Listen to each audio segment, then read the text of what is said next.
Adrián, ¿seguimos muteados?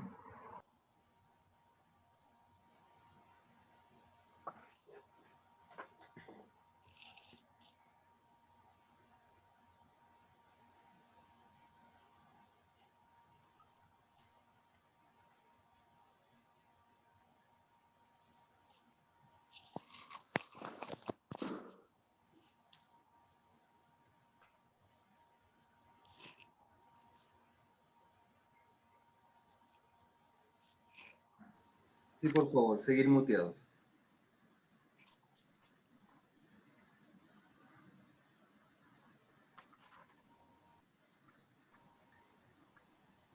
Bueno, mientras yo resuelvo algunas cosas prácticas, vamos a comenzar sin problema. Muy buenas noches a todos, a todas. Les ruego por favor que silencien sus micrófonos para dar inicio a nuestra charla. Hoy día quien está a cargo de la conducción de nuestro ciclo de conferencias es Fray Germán Molina. Él es pues nuestro párroco de la parroquia San Vicente Ferrer y hoy pues tiene el honor, desde mi punto de vista, de presentar a su hermano, Atanasio Flores. La dinámica es la misma de ayer, es decir, Fray Germán en este caso es el moderador, viene la exposición de Fray Atanasio, y les rogamos que durante ese tiempo pues, puedan permanecer sus micrófonos en silencio, y luego de terminar el evento, luego de terminar, perdón, la exposición, viene la serie de preguntas y respuestas. ¿Ya está? Ya. Fray Germán tiene la palabra. Muy buenas noches a todos, hermanos, bienvenidos a esta tarde, a esta noche, segunda de conferencia, de charla. Antes de iniciar, quisiera invitarlos a colocarnos en presencia del Señor para que Él sea el que nos ilumine, nos ayude en esta charla. Del Evangelio según San Mateo. Si ustedes solamente aman a los que los aman, ¿qué gracia tienen? Hasta los pecadores aman a aquellos que los aman. Si hacen el bien, solo a aquellos que les hacen el bien, ¿qué gracia tiene? Hasta los pecadores son así. Si solo prestan para recibir algo a cambio, ¿qué gracia tiene? Hasta los pecadores se prestan unos a otros para recibir unos de otros. Más bien, amen a sus enemigos y háganles el bien. Presten sin esperar nada a cambio, así tendrán una gran recompensa y serán hijos del Dios Altísimo, porque Dios es bueno aún con los que no son buenos. Sean compasivos como su Padre es compasivo. Palabra del Señor. Gloria a ti, Señor Jesús. Me llama la atención también y quisiera compartir con ustedes una pequeña oración del Papa Francisco en la visita que hizo a Irak, oración por las víctimas de la guerra en Mosul. Son 4 líneas y dice lo siguiente: si Dios es el Dios de la vida y lo es, a nosotros no nos es lícito matar a los hermanos en su nombre. Si Dios es el Dios de la paz y lo es, a nosotros no nos es lícito hacer la guerra en su nombre. Si Dios es el Dios del amor y lo es, a nosotros no nos es lícito odiar a los hermanos. Oración por las víctimas de la guerra en Mosul, Papa Francisco. Como decía Fray Adrián, quisiera presentarles hoy a nuestro expositor, a Fray Atanasio Flores Molina. Atanasio es fraile colombiano, licenciado en Filosofía de la Universidad Santo Tomás de Colombia, licenciado en Teología, Universidad Pontificia Bolivariana de Medellín, magíster en Teología Bíblica, Universidad Pontificia Bolivariana de Medellín, y está escribiendo su tesis de grado en su libro en la Universidad Católica de Irlanda sobre teología bíblica. Con ustedes, Fray Atanasio, bienvenido.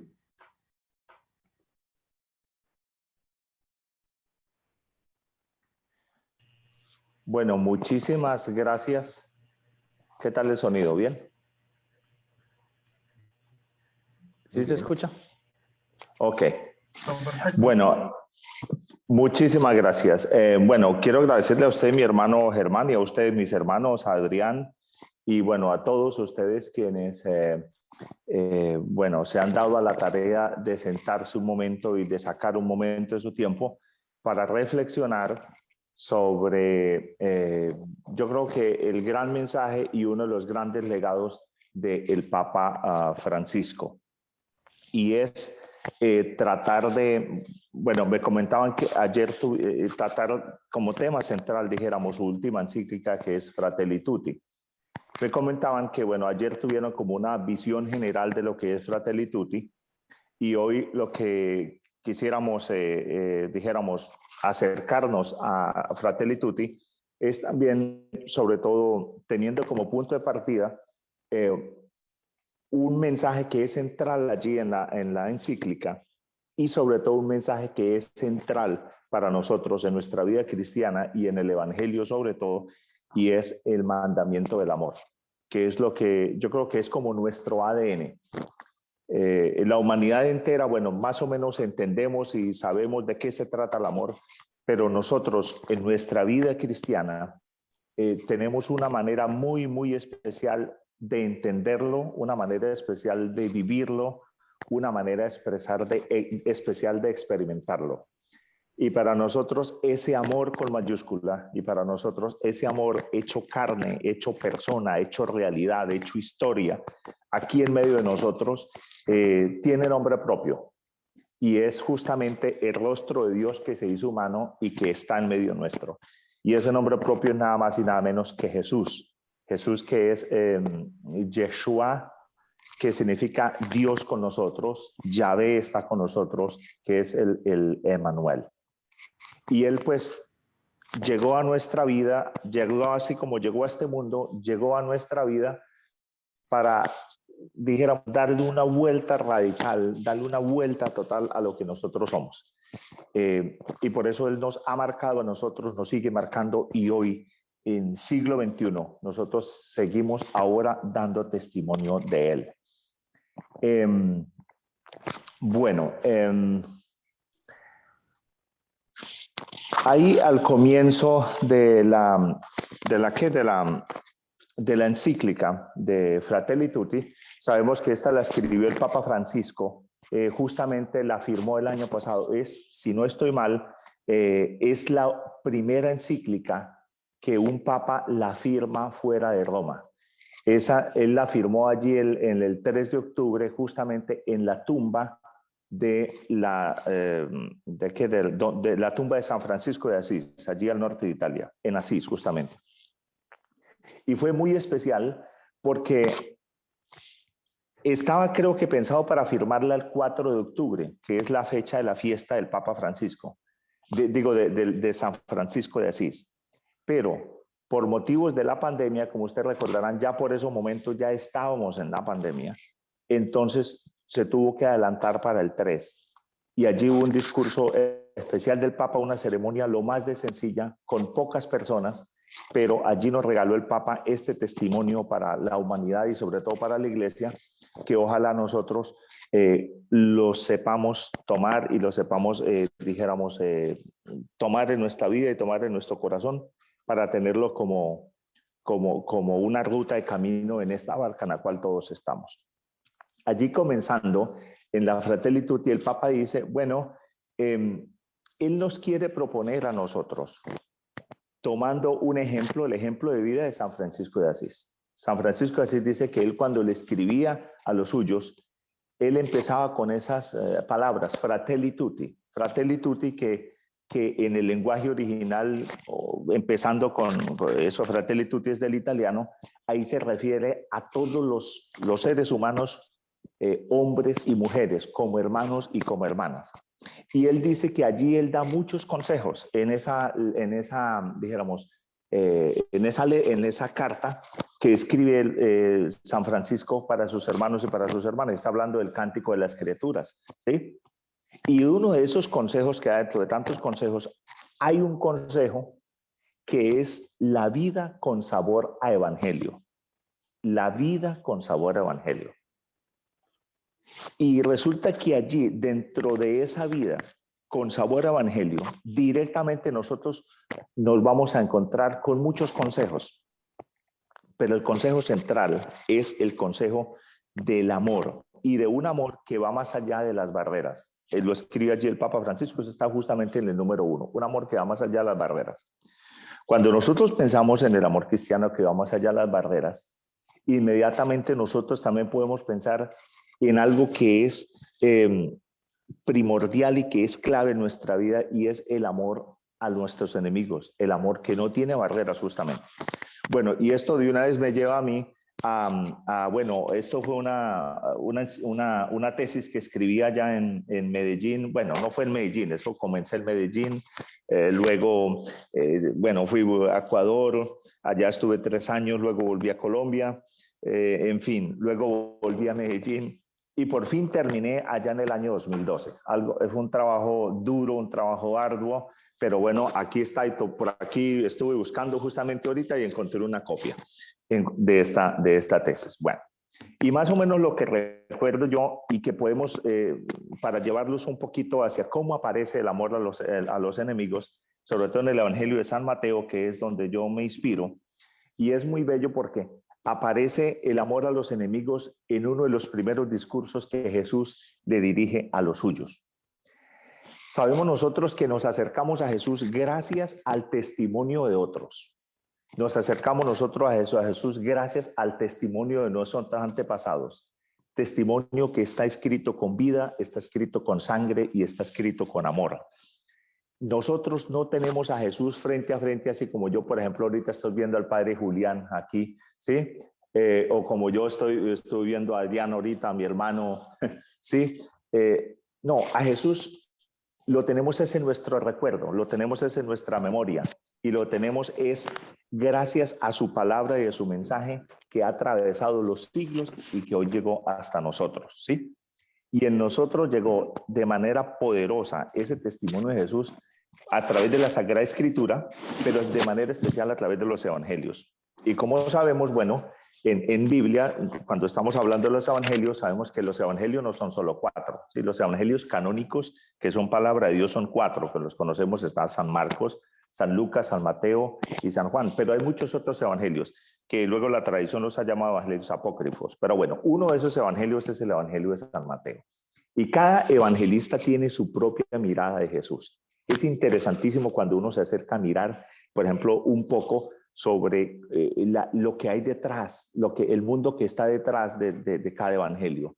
Eso es hermoso para descubrir un poco de cómo cada uno, a su manera, cada comunidad dio un testimonio específico de Jesús. Y uno de esos testimonios específicos es justamente el Evangelio de San Mateo. ¿Y por qué San Mateo? San Mateo, bueno, según dicen los que saben de Sagrada Escritura, San Mateo fue escrito de manera especial dirigido a una comunidad que estaba saliendo, dijéramos, del judaísmo, y que saliendo del judaísmo, entonces, claro, tenía que acercarse pues a Jesús y conocer a Jesús. Entonces, la manera como el evangelista San Mateo, dirigiéndose a los suyos, porque posiblemente San Mateo, posiblemente el autor o la comunidad que hay, o los líderes que están detrás de esta comunidad, fue un judío también. Entonces tuvo que vivir esa experiencia de alejarse un poco, dijéramos, sin cortar de raíz con una de las grandes figuras del Antiguo Testamento, que es Moisés, para acercarse a Jesús. Y por eso dicen los escrituristas que el Evangelio de San Mateo es presentado, nosotros lo podemos ver en 5 grandes discursos. Y el primer gran discurso del Evangelio de San Mateo, justamente el discurso, es el Sermón de la Montaña. ¿Y por qué toma esta manera de presentar el Evangelio de San Mateo? Porque así está hecho uno de los grandes libros de la Torá del Antiguo Testamento, que es el corazón para los judíos, la Torá, la ley, es el libro del Deuteronomio. Que el libro del Deuteronomio son 5 grandes discursos de Moisés que le dirige a su pueblo. Pues bien, San Mateo de alguna manera es como presentándole a los suyos, a los judíos, decir, mire, el nuevo Moisés con nosotros es Jesús. Y él también se dirige de esta manera a nosotros en estos 5 grandes discursos. Y el primer discurso se llama el Sermón de la Montaña. Bueno, el Sermón de la Montaña ha habido ríos de tinta. El corazón del Sermón de la Montaña, según allí en San Mateo, está la oración del Padre Nuestro, que conecta absolutamente con todo, que es como la columna vertebral. Y comienza nada más y nada menos que con las bienaventuranzas. Sí, allí en el capítulo 5.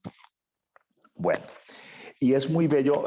La tarea es para que por favor ustedes lo hagan cuando vuelvan a leer el Evangelio de San Mateo. Digo, allí cómo comienza en el capítulo 5 de San Mateo, el Sermón de la Montaña, es cómo Jesús ve a la gente, cómo Jesús sube a una montaña, lo mismo que hizo Moisés, cómo sus discípulos se acercan y cómo la gente empieza a escuchar a Jesús.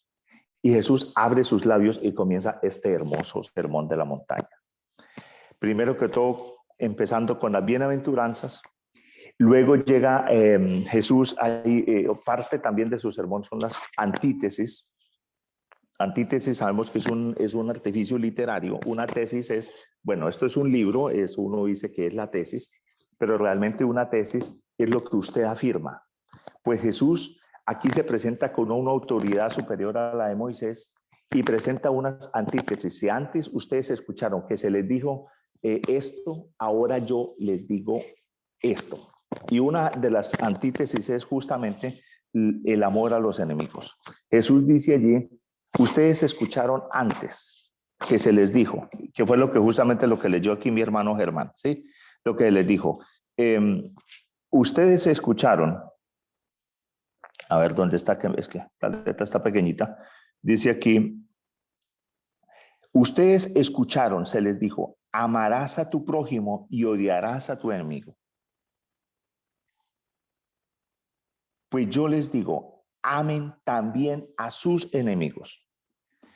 Ustedes escucharon que se les dijo, amarás a tu prójimo, amarás a tu prójimo. Ellos sabían de qué les estaba hablando Jesús, porque sí hay específicamente en el Antiguo Testamento referencias al amor al otro, no importa de dónde venga, sobre todo al amor al forastero, al amor que viene de fuera, al amor que está conmigo, al amor que es mi prójimo, tal como lo entendían ellos, el prójimo que es el que está cerca mío. Amarás a tu prójimo. Allí hay una referencia, parece directa al libro del Levítico, en el capítulo 19, versículo 18, que justamente dice, amarás a tu prójimo, amarás a tu prójimo. Pero Jesús dice allí, dice, amarás a tu prójimo y odiarás a tu enemigo. ¿Por qué odiarás a tu enemigo? Si uno busca en el Antiguo Testamento, en la Torá y sobre todo en el libro del Levítico y en esta referencia directa, allí no aparece que haya una invitación a odiar al enemigo. Entonces allí los escrituristas dicen, bueno, ¿y por qué nos está hablando de odio al enemigo? ¿Qué pasará esto? Entonces parece ser, eso ya es conclusiones, incluso una de las conclusiones mías también, ¿por qué se está hablando allí de odio al enemigo? Bueno, resulta que el Evangelio de San Mateo fue escrito más o menos en la década de los 70, de los 80, una fecha exacta, pues no hay, porque bueno, la fecha es lo que menos importa, lo que más importa es el mensaje que descubrimos allí en el Evangelio. Pero resulta que ya por esa época, los cristianos que, dijéramos, abrazaron la vida de Jesús, ellos sí estaban experimentando, dijéramos, persecución, ellos sí estaban experimentando lo que era odio. Y resulta que haciendo yo esta tesis y justamente mirando ahorita me encontré, quería encontrarme, no sabía ni la página, pero resulta que una de las primeras manifestaciones de odio hacia ellos fue que ellos fueron expulsados de las sinagogas, porque los primeros cristianos, claro, ellos comenzaron a seguir a Jesús, pero eso no significa que ellos cortaron de raíz con sus tradiciones, no, ellos continuaron yendo al templo de Jerusalén, ellos continuaron estando en la sinagoga, que era una institución, dijéramos, sinagoga más que lugar, más que una sala, más que un llano, más que lo que fuera, era el lugar, era un momento de encuentro en la palabra, donde se leía la ley y los profetas y los salmos. Y ustedes saben lo que significa el encuentro.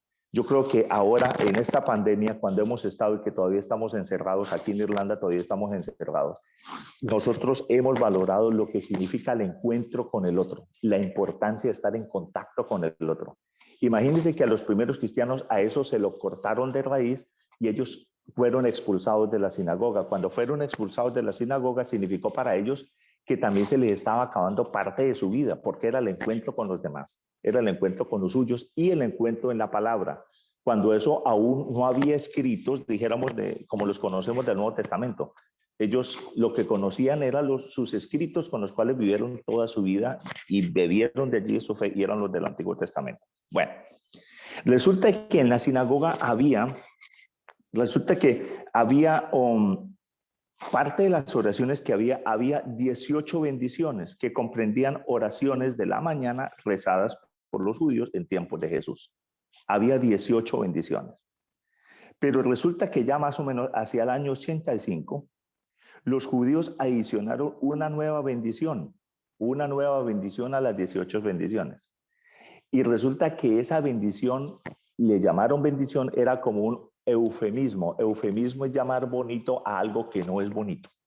Y en últimas, realmente esa bendición no era bendición, sino era maldición.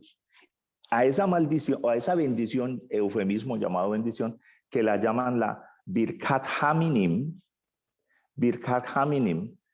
¿Qué decía? Decía esto: que los calumniadores no tengan esperanza, que los malévolos sean aniquilados, que tus enemigos sean destruidos, que la fuerza del orgullo quede pronto y en nuestros días abatida, rota y humillada. Alabanza a ti, eterno, que destrozas a tus enemigos y derribas a los orgullosos. Pues resulta que si esta bendición, si era leída en una sinagoga, pues era de una manera de expulsar más rápidamente a los cristianos. Entonces la pregunta mía es, aquí en la tesis, y bueno, ¿será que cuando allí en esa amarás a tu amigo y odiarás a tu enemigo, será que de pronto allí el autor sagrado se está refiriendo es ya a lo que estaban viviendo los primeros cristianos? ¿O será que se está refiriendo de pronto a una manera como en arameo? Parece que el Evangelio de San Mateo fue escrito en arameo, o al menos algunas partes en arameo, que fue lo que habló Jesús, que es un dialecto del hebreo. Parece que de pronto está hablando es que también no estás obligado a amar a tu enemigo. Puede ser, se responde a eso, pero en fin, la idea aquí y lo que yo quisiera para avanzar, porque me detuve en esto y mire, ya me fue la media hora, ¿sí? Es que es un amor que no tiene límites y que así está presentado aquí en el Evangelio de San Mateo, ¿sí? Es un amor que no tiene límites, que se parece al amor de Dios Padre, que ama a buenos y malos, y que aquí está también presentado, que nos leía ahora nuestro hermano Germán, es como el sol. Dios hace salir el sol sobre buenos y malos, ¿sí? Y Dios a todos nos ama pues por igual. Entonces, ese amor que no tiene límites es un amor que nos presenta justamente, yo creo que nos identifica a nosotros como cristianos. De alguna manera nos conecta a nosotros con Jesús, no solo desde el corazón, sino también con la historia. Porque a mí me fascinó este tema de reflexión, y me sigue fascinando, es porque yo estaba inquieto y estuve inquieto en ese momento, es llegar hasta los orígenes más profundos, dijéramos, de nuestra vida cristiana, ¿sí? Y a uno lo identifica sus orígenes, a nosotros nos identifica los orígenes, nos identifica el lugar donde aprendimos a decir mamá, donde aprendimos a decir papá, donde aprendimos a dar nuestros primeros pasos, lo que aprendimos de niños. Eso nos identifica a nosotros, nuestros orígenes. En la vida cristiana, nosotros, ¿qué nos identifica? Nuestros orígenes. Y esos orígenes, el primer paso lo tenemos en Jesús. Y no solo Jesús, sino incluso lo que hay detrás de Jesús en todo el Antiguo Testamento. Pues bien, resulta que nosotros encontramos esa huella como un ADN, el mandamiento del amor, desde Jesús hasta nosotros, y no solo lo encontramos en una escritura, sino que también con todas las dificultades, porque es que nosotros no somos de lo más bonito, los seres humanos, no somos ángeles caídos del cielo, nosotros somos seres humanos, que también reaccionamos con violencia en ocasiones y que eso parece estar escrito en nuestro ADN, en nuestra psicología, no sé. Pero a pesar de todas esas dificultades, yo creo que sí nos sigue identificando a nosotros y esa es como nuestra carta de presentación ante el mundo, ante la sociedad, ante los que no creen, ante los que son diferentes ante nosotros, frente a nosotros, y es que nosotros, nuestra cédula de ciudadanía, nuestro ADN se llama justamente el amor, que viene de Dios Padre, que lo encontramos en Jesús y un amor que no tiene límites, así sea de lo más difícil de amar. Bueno, eso como trasfondo de la tesis. Bueno, la tesis es mucho más amplia, qué sé yo, pero yo creo que sí conecta de alguna manera pues con lo que nos propone el Papa Francisco. Bueno, justamente estaba leyendo en estos días la encíclica, hice algún resumen, pero yo creo que mejor en los diálogos que vamos a tener ahora en las preguntas, si alguien quiere referirse a específicamente algo de la encíclica, yo creo que lo podemos hacer. Pero yo sí quisiera referirme a otra cosa. El Papa Francisco, bueno, en esta encíclica Fratelli Tutti, realmente él tiene como tres grandes, dijéramos, como tres grandes preocupaciones y tres grandes legados que nos quiere regalar y que ojalá nosotros lo asumamos, y no solo nosotros, sino también nuestros niños, nuestros jóvenes, y que de alguna manera seamos testimonio de ello. Él tiene tres encíclicas. La primera, nosotros podemos recordar, la encíclica se llama, apunté por aquí, esta es encíclica sobre la fe, Lumen Fidei, encíclica sobre la fe. Y eso justamente trata allí trata a nivel general es la relación nuestra con Dios. La segunda encíclica que nosotros conocemos es la de Laudato Si, que es la relación nuestra con la naturaleza. Y en esta última encíclica, que es Fratelli Tutti, se trata de la relación entre nosotros que nos dirigimos a Dios y que estamos llamados a convivir con la naturaleza, no como un medio para cual lo podemos despojar o aprovecharnos de ello, sino más aún cuidarlo, porque como ustedes saben, en uno de los números por allá en la encíclica Fratelli Tutti dice que la creación y especialmente la tierra no nos pertenece. La tierra es un préstamo que las generaciones hemos recibido y que debemos, nuestro deber moral es devolvérsela a las generaciones futuras.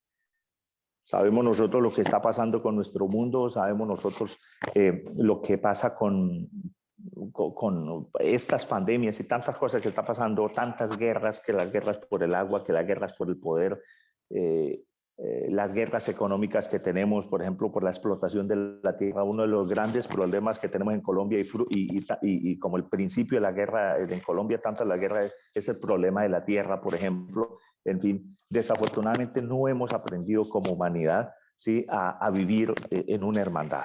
Yo creo que la gran preocupación del Papa Francisco es justamente que en esta tierra que no es nuestra, sino que es un préstamo y que estamos obligados a devolver mejor que lo que la recibimos, también nosotros estamos llamados a vivir en esa fraternidad, que a pesar de que seamos diferentes, no como que no soslayemos al otro o como que tratemos de oprimir al otro, pues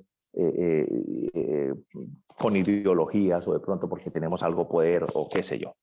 Bueno, la preocupación, qué pena que me perdí, pero la preocupación de allí del Papa Francisco justamente es regalarnos ahora a nosotros este gran legado para reconociendo que somos diferentes, que todos somos importantes, que tenemos una dignidad, que necesitamos estar conectados como hermanos, que necesitamos crear una fraternidad universal, que necesitamos crear una paz universal.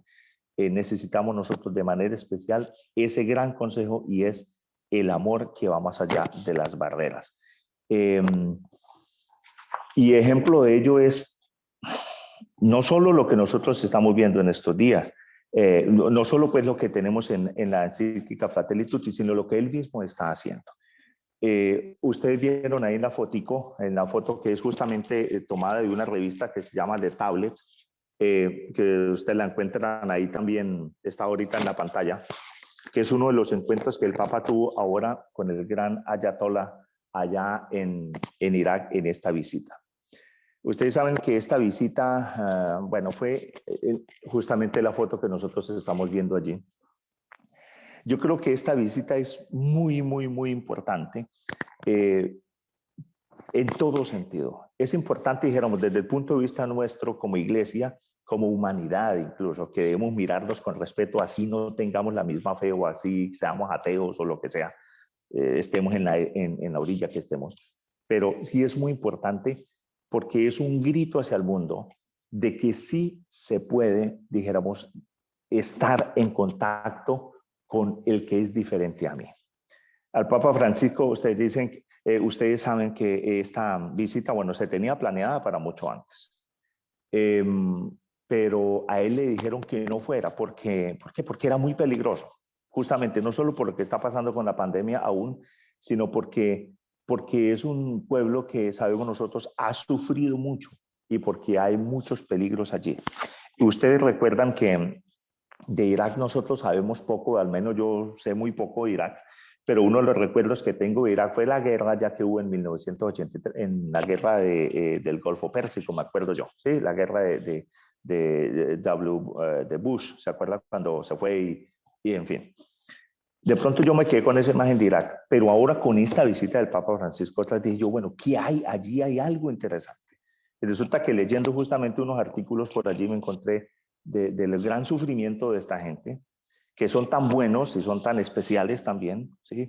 Que viven justamente en diferentes tribus, ellos viven como diferentes clanes, y resulta que ahí son 5 clanes por todas, que las 5 clases, dijéramos, 5 clases, dijéramos, como clases sociales, como clanes, como no les llamamos sectas, yo creo que clanes es la palabra buena para describirlos a ellos.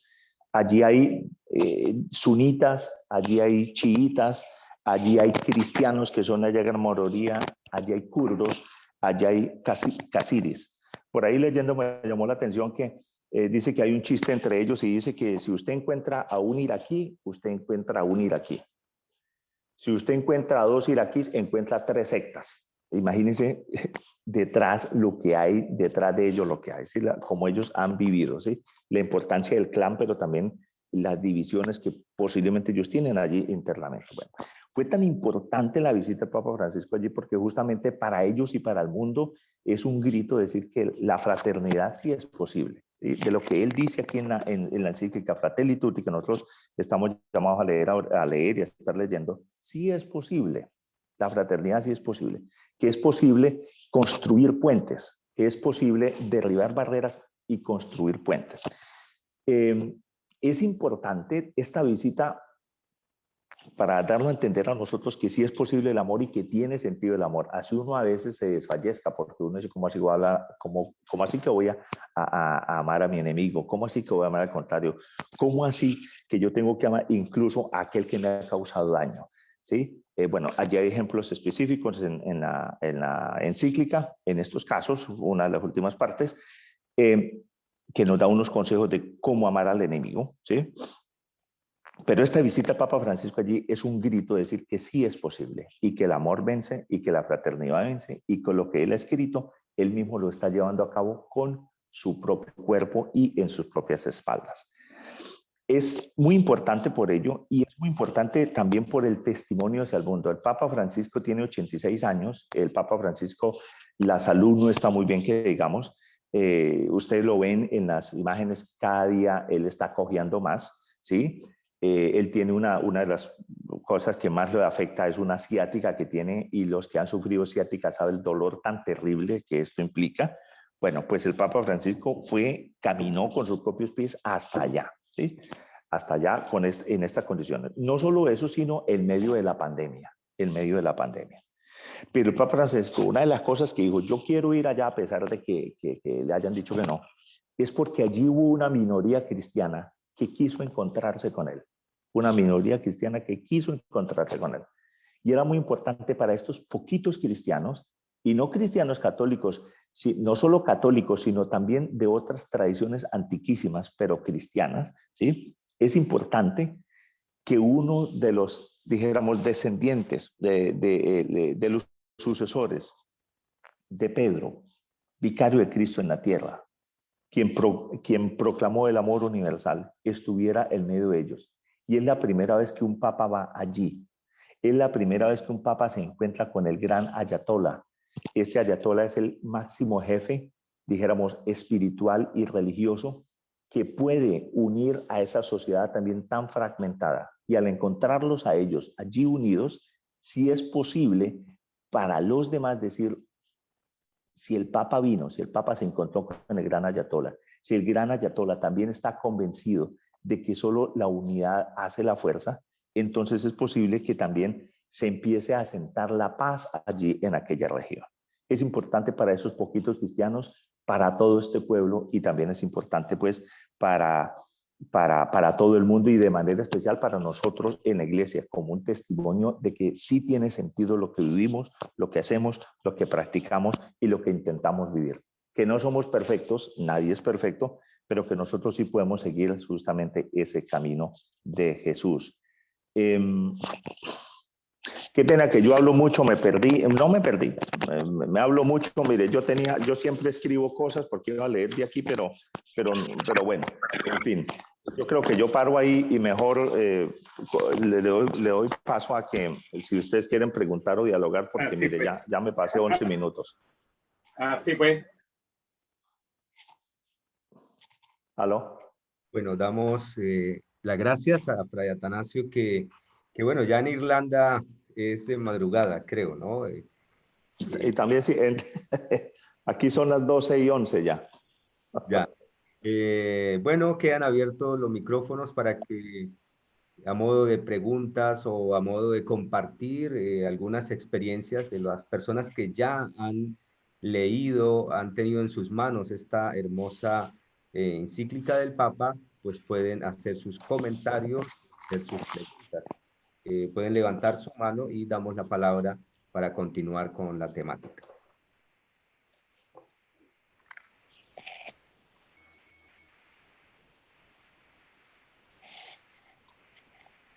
Víctor José Rivera levantó la mano, hermano. José, por favor. Hermano. Buenas noches, ha sido muy interesante. Yo tengo, sin embargo, una pregunta que es relacionada con lo práctico de este amor al enemigo. ¿En qué se traduce en forma práctica? Y cuando digo enemigo, tengo que considerar varios grados, desde la persona que piensa diferente que yo, como sería el caso de la ayatolá con respecto al Papa, pero evidentemente ambos están persiguiendo un mismo fin, que es la espiritualidad, con distintas orientaciones, pero hay una afinidad por lo menos en que ambos son líderes religiosos. Tenemos al enemigo que ya es un poquito más violento, y podemos llegar finalmente al que me agrede, me atraca con una pistola, me apunta, y yo pregunto, ¿en qué consistiría mi amor en ese momento? Sí, mire, el amor es tan profundo como tan amplio, como tan complicado, como tan complejo, ¿sí? Porque si uno le va a preguntar, por ejemplo, a un niño o a una niña en qué consiste el amor, a un joven, a una persona que haya experimentado siempre la amistad, a una persona que haya sido agredida, a una persona que tenga juventud acumulada en su vida, etcétera. Cada uno nos va a dar a nosotros, dijéramos, una perspectiva diferente.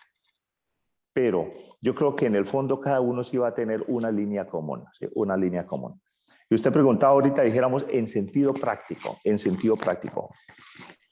Mire, ¿en qué consistiría? Déjeme decirle que Jesús también tuvo enemigos, ¿sí? Y nosotros lo sabemos y lo encontramos en los evangelios. Justamente en estos días que estamos meditando, dijéramos que nos estamos acercando a la pasión y muerte y resurrección de Jesús en la Semana Santa, nosotros vamos a escuchar constantemente de los diferentes evangelios que en muchas ocasiones los judíos estaban persiguiendo para matarlo, ¿sí? Jesús tuvo enemigos y Jesús lo sabía. Y a mí me llama mucho la atención, hay uno de los textos, y eso es de San Juan, sobre todo de San Juan, que es el único que lo trae de esa manera allí al comienzo, prácticamente cuando Jesús entra a Jerusalén, y es que que dice que cuando Jesús se acuerda en el templo, que Jesús entró en el templo, que Jesús quitó de allí las monedas, que dijo, no hagan de mi casa un lugar de mercado porque es casa de oración, etc. Al final termina muy interesante diciendo, bueno, el centro no es este final de que yo estoy hablando ahora, pero es hablando incluso de los enemigos. Decía que Jesús, bueno, salió de allí. Jesús, uno de los corazones de este texto es que Jesús dice, destruyan este templo y yo lo construiré en 3 días. Jesús está hablando de su propio cuerpo y de su resurrección. Los judíos están pensando en la construcción. Bueno, pero al final es interesante lo que dice que Jesús, bueno, salió de allí del templo, pero Jesús resulta que no se fiaba de ellos. Jesús no se fiaba de ellos porque sabía lo que hay en el corazón de cada ser humano. Jesús sabía y sabe lo que hay en el corazón de cada ser humano. Ni Jesús se fiaba de ellos, de sus propios enemigos, pero Jesús tampoco los combatió, ¿sí? Y yo creo que aquí está una parte práctica del amor a los enemigos. Yo creo que el amor al enemigo no es ir, si alguien me va a matar a mí, entonces ir y abrazarlo. ¿Sí? Aunque el Evangelio dice, si te pegan en una mejilla, pon la otra. ¿Qué hay detrás de ello? ¿Qué hay detrás de ello? Yo creo que si a mí me pegan en una mejilla, yo no voy a poner la otra, sinceramente. Sí, porque golpear no creo. Yo creo que yo saldría corriendo. Yo creo que yo buscaría la manera de estar seguro. Pero una manera práctica del amor, en el sentido extremo, sobre todo en sentidos extremos, como lo que usted acaba de exponer, yo creo que es, de alguna manera, es no ofrecer resistencia. Es también, si yo busco cuidarme a mí mismo, yo también estoy cuidando al otro, porque yo no lo voy a agredir, también yo no le voy a causar daño al otro, ¿sí? Yo creo que el amor a los enemigos en sentido práctico es no empeorar las cosas a como están, de alguna manera, ¿sí? Ese es un sentido práctico del amor. Y otro sentido práctico del amor es también, sobre todo, cuando se ha causado daño, que hay heridas en el corazón. Y es también parte importantísima en el Fratelli Tutti, es al final cuando el Papa Francisco le dedica un número y varias partes, y en varios lados habla del perdón. Y es el perdón visto como sanar heridas. Para mí, eso es un arma poderosísima, que yo pueda mirar. Dice el Papa Francisco, y lo sabemos nosotros en la práctica, perdonar no es olvidar. Nadie puede olvidar lo que le haya hecho. Nosotros tenemos memoria, pero perdonar sí es tratar de sanar una herida, es de superar un impasse, y eso nosotros somos capaces de hacerlo. Y eso nosotros lo podemos hacer porque es más fácil de pronto hacer la guerra, es más fácil de pronto crear un desorden, pero vaya uno a sanar luego heridas. Entonces, lo mejor es, yo creo que en sentido práctico el amor, y como uno de los tantos sentidos prácticos, es justamente evitar empeorar una situación, como también no causarle daño al otro, también, y tratar de sanar una herida. Cuando uno perdona, uno se sana a uno mismo, y uno también evita que siga, o sea, que siga habiendo allí esa ponzoña pues en el corazón, o esa espina en el corazón. Yo diría eso, ¿no? Sí. Ya. Muchas gracias. Me parece muy bien. Es decir, básicamente se refiere a la capacidad de perdonar, y yo diría, agregaría que habría que acercarse y tratar de enseñar, demostrarle en qué puede haber un error, pero con mucho cuidado para que no se sí, agrave, sí, claro. como pide Sí. Pablo. El apóstol Pablo pide que al hermano que nos está agrediendo de alguna forma le hagamos ver su error, y si insiste, bueno, finalmente habrá que excindirlo de la comunidad, porque puede llegar a ser un elemento de peligro y de digamos, que puede producir mayores problemas a la larga. Sí, claro, eso es un caso de, sobre todo, Jesús mismo incluso se refiere a ello cuando un hermano de su comunidad, claro que aquí ya el contexto es diferente, cuando Jesús trae este caso, no es un contexto de enemigos, ni es un contexto de guerra, sino un contexto de casos de la vida de comunidad. Cuando un hermano de su comunidad se equivoca, entonces primero llámalo con él, llámalo a solas, y bueno, sigue todo el proceso, ¿sí? ¿Por qué? Porque en el fondo sí existe, y que es muy propio de nuestra vida cristiana, es de rescatarnos todos, de sanarnos todos, porque cada uno de nosotros tiene un valor incalculable, cada uno, cada persona. incluso el enemigo tiene un valor, ¿sí? Y bueno, y yo creo que uno es mejor concentrarse en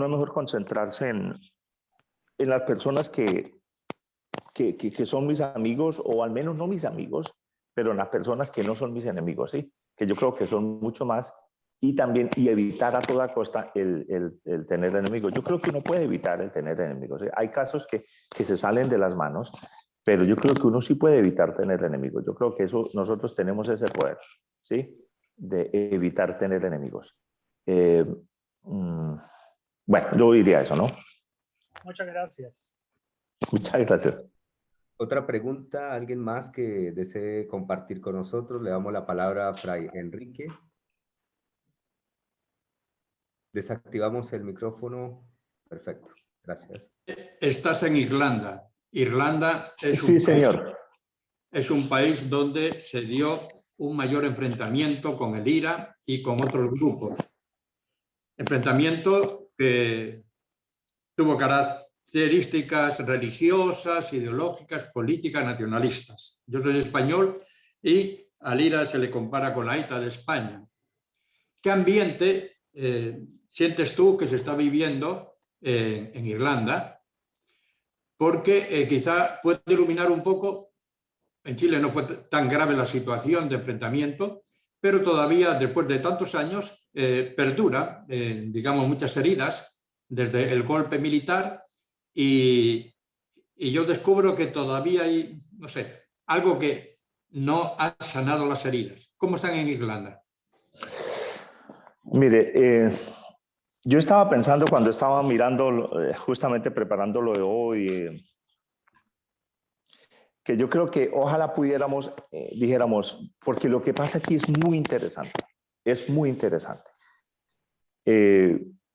Yo creo que, mire, después yo estoy viviendo aquí, ya son 7 años y medio que estuve aquí, y lo que yo he descubierto, bueno, antes de la pandemia, porque esta pandemia nos tiene a todos encerrados todavía, pero por ejemplo lo que se respira en las calles, lo que se respira por ejemplo, aquí la vida social, dijéramos, la vida social casi que se vive en el pop, ¿sí? Es tradicional, es increíble. En el pop se va a celebrar la victoria de su equipo, de su partido, pero de su partido de fútbol, por ejemplo.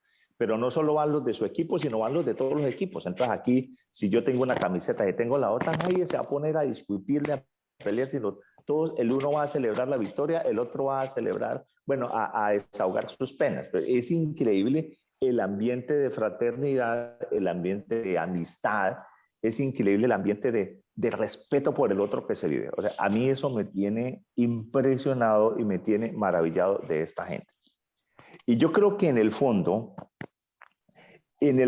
igual sí hay heridas, claro que las hay. De pronto, cuando uno le va a preguntar, yo, sobre todo al comienzo que llegué, bueno, pues el inglés no era tan bueno, ahorita no es que sea perfecto, pero bueno, al menos un poquito mejor. Pero uno sí trataba pues como de poner ese tema, ¿sí? Como de poner este tema. Y hábleme del IRA, hábleme de esto. Casi que poco hablan, pero luego yo descubrí que es que en el fondo sí hay, igual sí hay heridas, en el fondo sí hay heridas, porque lo que aquí pasó sobre todo, de pronto no aquí en Dublín, pero sobre todo más en el norte, y es que se pudo y se consiguió por fin un tratado de paz que se respeta y que se vive y que es tan importante, pero cuando uno va allá, cuando uno va a Irlanda del Norte, uno ve un ambiente igual a veces hasta tenso, porque las tensiones se convirtió casi que en una guerra entre católicos en contra de protestantes, ¿sí? Y bueno, y detrás hay muchas otras cosas, que es una dominación de después de 800 años, y bueno, tantas otras cosas allí, pero bueno, pero ellos pudieron superarlo, porque a pesar de que los católicos en el norte de Irlanda fueron discriminados, y bueno, y aquí cuando los ingleses estaban en toda la isla, pues bueno, el hecho de ser católico era discriminación, no tenía derecho ni siquiera a su propia tierra de la cual era dueño, ¿sí? En fin, ellos fueron totalmente discriminados en todos los sentidos. Pero en la guerra del norte de Irlanda, ellos aún seguían siendo discriminados. Cuando ya se había logrado, dijéramos, una independencia de allá en el año 1922, más o menos, ¿sí? Que eso fue recientemente, en el norte todavía había problemas. Bueno, ¿Por qué se partió la isla? Bueno, eso es otro, prácticamente eso nos daría para otro encuentro, pero ellos sí se propusieron de una manera y descubrieron que ese no era el camino. Y resulta que hay figuras muy importantes en este proceso de paz. Justamente en este año murió, no sé si tú has escuchado hablar de un señor que se llama John Hume. Resulta que John Hume, yo algo leí de él, me acuerdo que por aquí en la biblioteca nuestra encontré un libro de él y me pareció tan interesante. Él es uno de los grandes personajes que está detrás de este proceso de paz, John Hume. Y fue una tarea que duró casi que 30 y más años de él, una tarea personal convenciendo a la gente que el mejor camino era el camino de la paz, que no se podía llegar a tener un futuro si seguían esas confrontaciones, porque las confrontaciones eran duras, etcétera, etcétera. Hasta que al final sí se pudo firmar, ese proceso de paz allá en el año 1998, que aquí se conoce como el Belfast, el Good Friday Agreement, porque Good Friday es Viernes Santo, porque se firmó en el Viernes Santo de 1998. Y tan así que, sí, sobre todo aquí desde Irlanda se habla del Good Friday Agreement, porque es como normalmente se conoce, pero últimamente desde el norte de Irlanda y sobre todo desde Inglaterra, ellos lo están llamando más como el Belfast Agreement, como el Tratado de Belfast, ¿sí? Porque lo miran más desde una visión, desde no católica, así. Pero lo que yo he vivido es que ellos, yo creo que le enseñan al mundo y nos han enseñado a todos nosotros de que a pesar de las diferencias, sí es posible vivir en paz y que sí es posible vivir, sobre todo con respeto al otro, que es lo que yo veo aquí, porque es gente muy pacífica, es gente muy, muy centrada pues, en lo de cada uno, pero es gente muy pacífica. Y yo creo que gracias a esa bondad que hay, que es como la bondad de nuestros pueblos, si uno habla si uno se va yo creo que en el fondo nosotros esa bondad la tenemos todos. Lo que pasa es que a veces a uno se le puede perder y sería una lástima dejarla perder, pero esta gente la tiene y se vive. Y el hecho del encuentro es increíble como incluso yo no conozco al otro, pero se comienza hablando con el otro. La primera pregunta aquí se habla es, para comenzar un diálogo con un irlandés hay que comenzar a hablar del clima, porque aquí cambia muchísimo el clima. Entonces hay un chiste que dice, si a usted no le gusta el clima en Irlanda, bueno, pues espere un minutico que va a cambiar, ¿sí? Porque aquí llueve, aquí hace sol, aquí eso. Pero bueno, en fin, entonces es como una manera de entablar un diálogo con el otro. Pero lo que yo he visto es eso, es ese ambiente en últimas, ese ambiente de respeto por el otro, de un ambiente de fraternidad y un ambiente de amistad, justamente de amistad social, lo que habla el Papa Francisco en la Fratelli Tutti. Eso te podría decir, hermano, así pues como tomando de todo poco, sí. Gracias. Yo tengo una sobrina ahí en Irlanda. Ah, qué interesante. ¿Y dónde vive?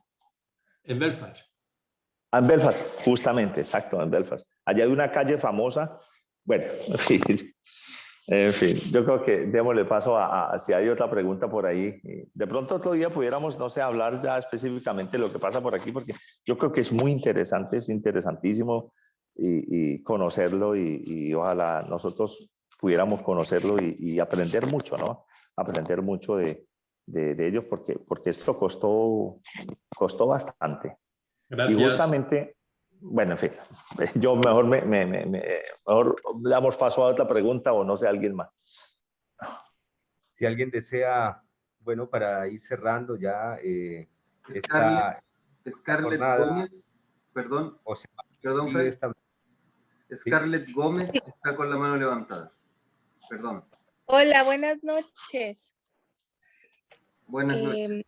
Muestre su cara, por favor, si puede. Sí, me disculpo porque no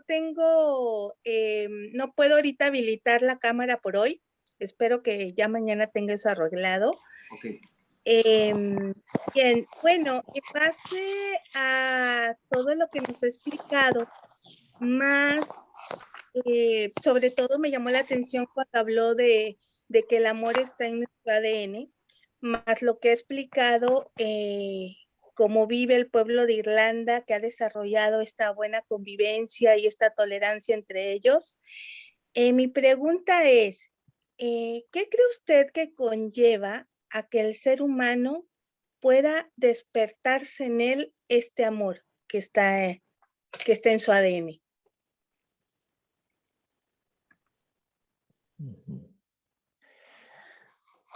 Sí. Mire, yo creo que, y esto hacía parte y gracias por la pregunta, también esto hacía parte de lo que iba a hablar en una de las cositas por ahí que apunté en algún lado, pero bueno, que no lo dije. Y es que, mire, yo creo que a nosotros nos hace mucho daño. Dijeron, hay una manera de ver nosotros la realidad. ¿Sí? Yo creo que esto a todos nos pasa. Y sobre todo los medios de comunicación nos han hecho mucho daño y lo que nosotros llamamos tecnología nos ha hecho mucho daño. Y es que nosotros estamos siempre enfocados en ver, por ejemplo, noticias, ¿sí? Por lo general, yo todas las mañanas trato de escuchar las noticias de Colombia, ¿sí? para estar en contacto y las noticias de nuestros países, de latinoamericanos. Porque es de donde uno viene, son sus raíces, ¿sí? Pero ¿qué ve uno en las noticias normalmente? ¿O qué es lo que uno, por ejemplo, uno más resalta de algo? Las noticias, hubo tantas guerras, hubo tantos asesinatos, hubo tantos robos. Dios mío, no hay una noticia buena. Y nosotros sabemos que en el fondo, todas esas noticias que son a veces tan negativas, que, o sea, son cosas que pasan, pero que a eso es lo que se le hace publicidad. Uno se da cuenta que realmente eso no es lo normal. Uno se da cuenta que lo normal es que si hay uno robando, por ejemplo, el caso en Bogotá o en cualquier ciudad o en el país o donde sea, si hay una persona robando, hay 1000 personas luchando por hacer el bien, ¿sí? Si hay una persona que está asesinando a otro, hay 1000 personas, hay millones de personas que están luchando por darle vida a los demás, ¿sí? Si hay una persona que está robándole al otro, hay padres, hay madres de familia, hay abuelos, hay hermanos que se están tratando de salir adelante unos a otros. Y a eso no se le da publicidad. A eso no se le da publicidad. A mí me parece que eso nos está haciendo nosotros, como humanos, nos está haciendo un daño grandísimo, ¿sí? Y por eso es que yo creo, y es que esto está también ahí en la Fratelli Tutti, ahí está también. Yo creo que nosotros sí necesitamos mirar lo que nos rodea, lo que escuchamos, lo que se nos dice, mirarlo y escucharlo con ojos críticos. Porque uno sabe que la realidad es más grande y que no es así, ¿sí? Que la realidad es diferente también, ¿sí? A mí me fascina lo siguiente.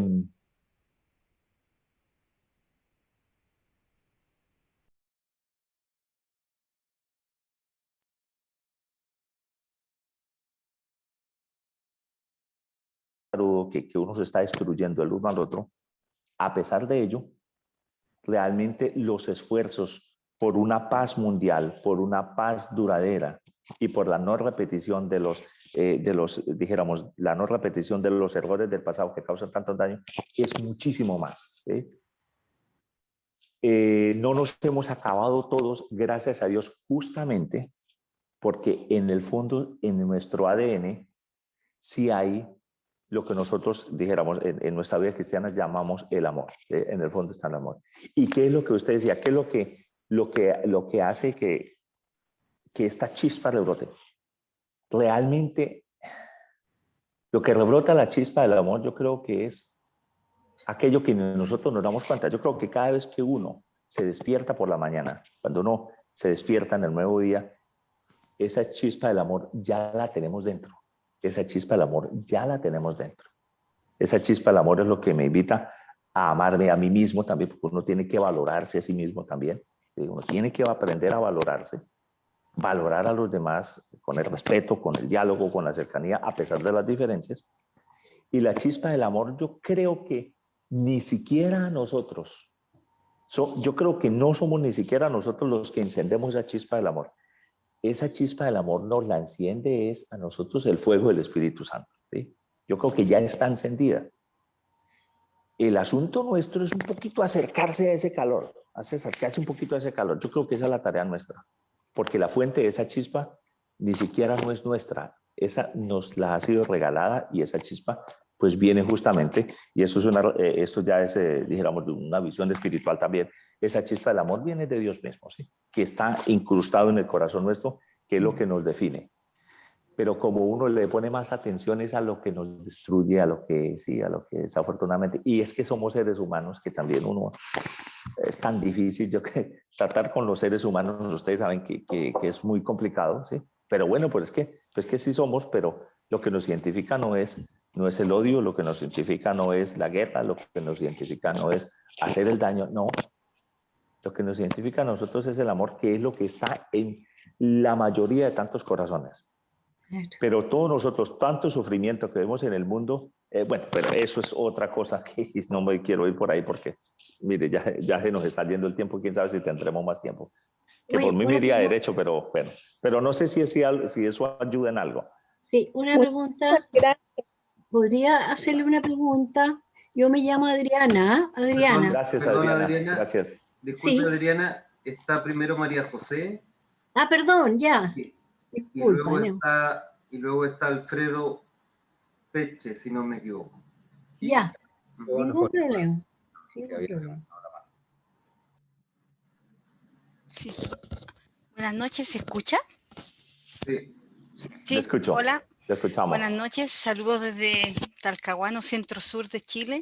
Mi pregunta, creo que es un tema bastante complejo, está releyendo una parte, recomenzar en efecto desde la verdad junto con la justicia y misericordia y la artesanía de la paz. Muchas veces siento yo que sin querer, desde la mejor intención, desde la fe, mi abuelita me decía, otra cosa es con guitarra, es decir, otra cosa es desde el lado de los que han sido dañados. Entonces, muchas veces sin querer siento yo, a mí me ha pasado en lo personal y también en otras personas con las que he dialogado, que queremos imponer el perdón. Tú tienes que perdonar. El perdón es un proceso, nadie puede obligar a perdonar a nadie, ni desde el Evangelio.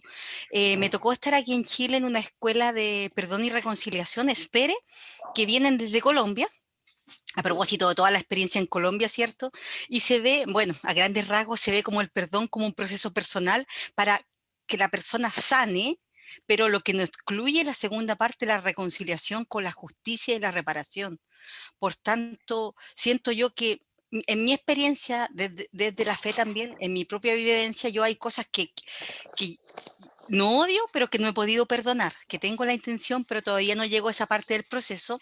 Siento que sin querer, es un proceso, sí. Con mayor o menor intención a veces, y esto lo he escuchado de víctimas sobrevivientes de diferentes tipos de heridas, que se sienten como muy presionadas en el perdón. Creo yo que hay que tener un respeto profundo por el proceso, y en este caso yo no hablaría ni de enemigos, porque no alcanzan a eso, porque fue la persona que te dañó, a alguien que era completamente inocente. No sé si el nombre enemigos calce ahí. Para mí un enemigo sería casi como una relación, algo bilateral, como en una guerra, este de aquí y este de allá. Ahí yo diría víctima, victimario, podría decir, calzaría más para mí. Exacto. Por tanto, creo sí. yo que, como dice acá esta frase, que no tengo el número ahora porque la encontré recién, desde la verdad junto con la justicia y misericordia. Por tanto, creo que yo este amor pasa, o sea, no digo que no vaya a perdonar si no hay justicia, pero creo yo que para un perdón y una reconciliación más profunda, tiene que haber justicia y reparación, y no nosotros apurar, aunque tengamos la buena intención desde la fe, porque muchas veces se cae en eso. Gracias. Mire, muchas gracias. Gracias, María, es tu nombre, ¿sí? Sí, María José. Gracias, María José, por el aporte. Mire, claro que sí, claro que sí. El perdón, justamente en esta encíclica también, aquí de Fratelli Tutti, el Papa dice en algún momento, no se puede decretar que todo el mundo perdone. Es que el perdón no es un decreto, uno no puede decretar. Entonces, como autoridad, dijeron, en un proceso de paz que estamos viviendo en Colombia, por ejemplo, en Colombia nadie puede decir, ningún presidente o ninguna persona, ahora, así como firmamos este proceso de paz, también vamos a firmar el perdón y vamos a decretar el perdón. El perdón es un proceso personal y hay que respetar, yo creo que nosotros debemos respetar lo más que podamos por un lado, en el diálogo no se trata de imponer mi verdad, no. Y eso también está hermosamente lo desarrolla el Papa Francisco, ¿sí? No podemos nosotros imponer mi verdad. El diálogo no es imponer mi verdad, ¿no? El diálogo es reconocer que el otro también tiene una voz, que la otra también tiene una voz, que puede ser incluso disonar, de pronto puede ser diferente con lo que yo pienso, con lo que yo hago, pero que yo tengo un poquito de apertura sin renunciar a, también dijéramos, a lo que me identifica. Si yo tengo un poco de apertura, se da una, que justamente cuando habla de una comunidad abierta hacia los demás, justamente habla de eso, es una apertura que sin renunciar a lo mío, ¿sí? Cuando yo tengo una apertura, es increíble lo que pasa allí porque se crea una amistad social, justamente, se crea una paz social, se crea una fraternidad social, ¿sí? Cuando hay una apertura. Y en este caso, cuando ha habido crímenes y ha habido dolores tan inmensos y tanto daño que se ha causado, como es el caso, por ejemplo, de lo que ha pasado y lo que está pasando en Colombia, porque tristemente esta realidad no ha pasado. Hay lugares donde está sufriendo muchísimo la gente y que eso sí no es noticia, que lugares apartados hay cosas atroces que están pasando, ¿sí? Pero el caso de que cuando se invita al perdón o cuando alguien necesita perdonar, yo creo que sí hay que darle tiempo al tiempo. Yo creo que es tiempo al tiempo, porque es un proceso personal, del cual yo creo que uno está llamado, dijéramos, si uno es el que está perdonando o es el que tiene que, porque todos estamos llamados al perdón, de alguna manera es creer que eso es posible y también dejar que el amor vaya sanando. Yo creo que el amor vaya sanando y de alguna u otra manera yo creo que se puede llegar a ese punto. Mire, una de las cosas que a mí me impresionó tanto, eso estoy hablando allá en Colombia, una de las noticias, cuando, no sé si fue antes del proceso de paz, pero yo me acuerdo que entrevistaron a una mamá que le habían matado a sus hijos. No sé si fueron los paramilitares o la guerrilla, algo pasó. Una de las tantas cosas que pasan. Pero ella dijo, y eso está en los periódicos, yo guardé ese pedazo de periódico, dijo, pero yo perdono al que le causó mal a mis hijos y me causó mal a mí. Yo lo perdono, yo los perdono. Porque es la mejor manera para mí de sanar lo que yo estoy viviendo. Es la mejor manera de liberarme. Yo los perdono. Y eso lo dijo una mamá. Entonces, yo sí, ese día a mí me llamó tanto eso la atención, me impresionó tanto, donde uno dice definitivamente el perdón sí es posible. Y otra, dijéramos, anécdota también de tantas, una vez a uno de los dolores que ha pasado en Colombia es también el secuestro. Sí, ha habido secuestros, familias, niños, terrible, terrible. Ha habido secuestros también de miembros de la fuerza pública. Resulta que uno de los tantos secuestrados fue a un policía, un general Mendieta. Las circunstancias por las cuales él fue secuestrado, no me acuerdo, no sé si fue una toma sangrienta que hubo un pueblo que llama Mitú, que llegaron y acabaron con el pueblo, está hablando de la guerrilla, acabaron con el pueblo, asesinaron de la peor manera a los pocos policías que había allí, un pueblo, sí, allá enclavado en la montaña. Resulta que los otros los secuestraron, no sé si el coronel Mendieta estaba dentro de ese, o era el coronel de aquella base, o el jefe de esa base de policía. ¿Sí? Total, él fue liberado gracias a una, ¿cómo se llama eso? No fue un proceso que hubo, sino fue liberado por la misma fuerza pública, pero bueno. Él contaba los horrores que había pasado, todas las caminatas, los vejámenes, todo lo contaba. Pero en el fondo, lo que yo quiero llamar la atención de esto es, en el fondo él sí dijo, pero yo no odio a mis opresores, yo no los odio. ¿Sí? Y cuando él hablaba, lo hablaba con una serenidad, como con una paz, yo decía, este hombre, incluso estando allí enjaulado, estando allí secuestrado, yo creo que el proceso del perdón lo comenzó desde allá. Porque normalmente es alguien cuando sale de una situación de tan dura, yo creo que uno sale con agresividad, así como querer acabar a todo el mundo. Pero ahora hablaba con una paz, con una tranquilidad. Yo dije, yo creo que allí Dios obró en él y él empezó ese proceso del perdón, yo creo que incluso desde allí, ¿sí? Entonces es como una manera de decir de que es el mejor camino, que es un proceso personal, de que sí es posible y de que es lo que nos... lo que yo creo que es lo que mejor nos conviene también, ¿sí? Lo que mejor nos conviene porque continuar odiando es no liberarse de una carga. Alguien dijo por ahí, escuché o leí, no, eso, el odiar es como tomar de un veneno, pero para que el otro se muera, ¿sí? Es como envenenarme yo para que se muera el otro, una cosa así loca totalmente, ¿sí? Entonces, no, yo creo que el mejor es permitirse uno esa sanación, ¿sí? Esa sanación que yo creo que tampoco es obra nuestra, pero también es obra de Dios. Porque si es posible perdonar es porque Dios hace posible el perdón. Yo creo que uno de una visión cristiana nuestra, como lo que nosotros somos, una visión cristiana y del evangelio, una visión evangélica es que es posible el perdón porque Dios fue el primero en perdonar, ¿sí? Y mire, aquí hablando del perdón, acuérdese usted allá que esa fue una de las primeras palabras de Jesús en la cruz. Padre, perdónalos porque no saben lo que hacen. Yo creo que cuando uno causa daño, yo creo que uno lo que está haciendo es un ignorante, porque uno en condiciones normales, uno no está para causar daño, uno está es para justamente construir lo que está en nuestro ADN y es esa fraternidad universal, esa fraternidad social. Cuando uno causa daño, yo creo que uno está siendo un ignorante, uno no está sabiendo lo que está haciendo. Y Jesús lo sabía. Y por eso Jesús dijo, Padre, perdónalos porque no saben lo que hacen. Después de todo lo que sufrió, después de todo lo que hizo, esas fueron las primeras palabras de Jesús. No, que llueva fuego del cielo y acabar con todos. Así como uno de sus discípulos una vez dijo, ¿sí? Los Boanerges. Dijeron, Jesús quiere que ordene que caiga un rayo del cielo y que acabe con todos. Jesús dijo, no, ese no es el camino. Y en la cruz nos lo enseñó. Dijo, Padre, perdónalos porque no saben lo que hacen. Fue su primera palabra. Bueno, muchas gracias. A propósito del perdón, quiero ofrecerle disculpas a aquellas personas que habían pedido ya la palabra, pero por honor al tiempo, que ya hemos transcurrido más de 10 minutos de lo previsto, vamos a cerrar y al agradecerle a todos ustedes por esta charla. Gracias a Atanasio por el tiempo, por la exposición, y gracias a todos los que nos siguieron también de Colombia, que habían algunas personas conectadas de Colombia, y gracias a todos. Mañana, que cerramos ya este ciclo de conferencias, de charlas, los esperamos a todos a las 8:30 de la tarde. Atanasio, muchísimas gracias, Dios lo bendiga.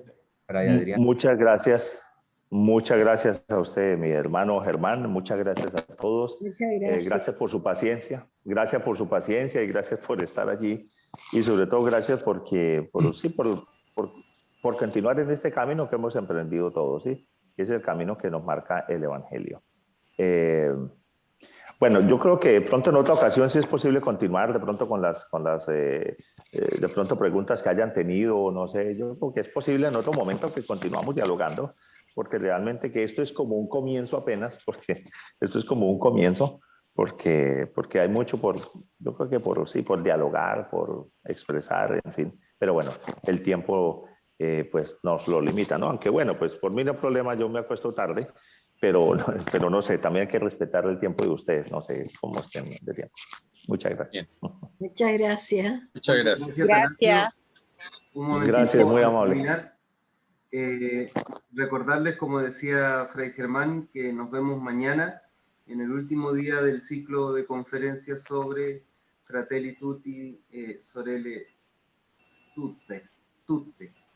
Y nos va a acompañar mañana Juan Pedro Pablo Achondo. Él va a hacer una lectura de Fratelli Tutti desde justamente Laudato Si. Como bien lo decía Atanasio recién, hay una continuidad temática, y de alguna cosa también decíamos anoche, hay una continuidad temática, y ese va a ser pues su aporte.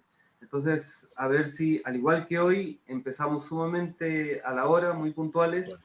Entonces, pues, ya por lo menos a las 20, 8:20, 20 horas, ya estamos recibiéndoles. Muchas gracias a todos, muy buenas noches, muchas gracias a todas, muy buenas noches. Gracias, Fray Germán, Fray Atanasio, que nos acompañaron hoy día, y gracias a todas y a todos ustedes presentes, y también a quienes nos han acompañado desde las redes sociales, desde Facebook concretamente, decirles a quienes nos siguen por Facebook que ya tenemos logramos rescatar la sesión de anoche y pues la vamos a subir luego en la plataforma tanto de Facebook como de YouTube. Un Café con Jesús 2020. Un Café con Jesús 2020. Muy buenas noches a todos. Buenas noches. Buenas noches. Buenas noches para